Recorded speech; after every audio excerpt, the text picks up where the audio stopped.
What if Taylor Swift wasn't a pop star, but a legend whispered through the shadows of ancient Japan? Imagine this, it's the year 1460. A storm hits Kyoto. Lanterns flicker. And out of the chaos, a young woman with golden hair and a voice like silk begins to sing. But this isn't a love song. It's a curse.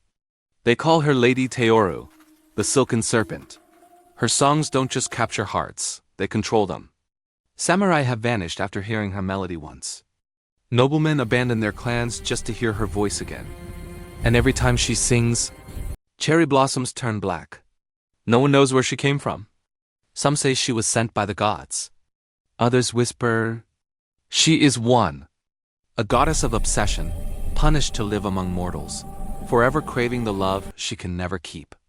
Centuries later, her music still echoes in the night winds of Kyoto.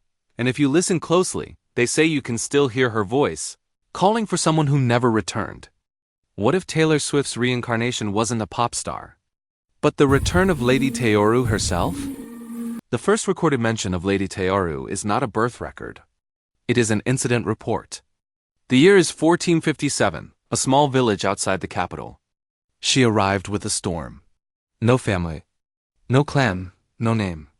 She was taken in by the local lord, a cruel man known for his collection of beautiful things. He demanded she perform for his court.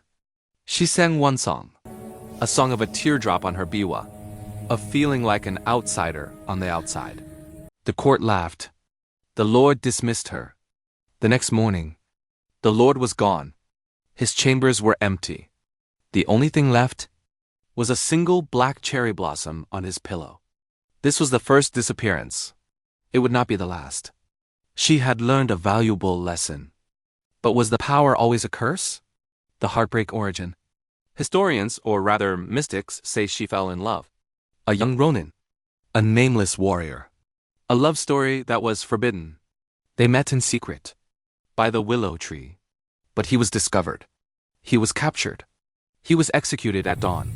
They say Lady Teoru did not weep. She just went blank. She walked into the executioner's square, her red kimono dragging in the dust. And she began to sing. It wasn't a song of sorrow. It was a song of fury.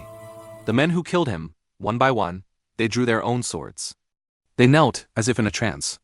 They never stood up again. This was the birth of the Red Curse. A warning that hell hath no fury, like a woman scorned. Rumors spread. Witch, demon, fox, spirit. Kitsune. So Lady Teoru became what they feared. She stopped running. She built her own court in that abandoned, haunted temple. Her squad wasn't made of ladies-in-waiting. It was made of the outcasts. The forgotten. The snakes. She wore black, always. Look what you made me do. Warlords would send armies to destroy her. The armies would arrive and simply stop. They would drop their weapons and stand, mesmerized, waiting for a command until the sun set and their minds were blank space. She wasn't a performer. She was a mastermind, and then at the absolute height of her power, silence. Lady Teoru vanished. The temple was empty. The black cherry blossoms turned white again. So, what happened to her? Theory 1. The goddess theory. Some say she finally gathered enough obsession to become a true goddess. She left the mortal world and became Folklore, a mirror ball reflecting the desires of those who looked for her. Theory 2. The karma theory.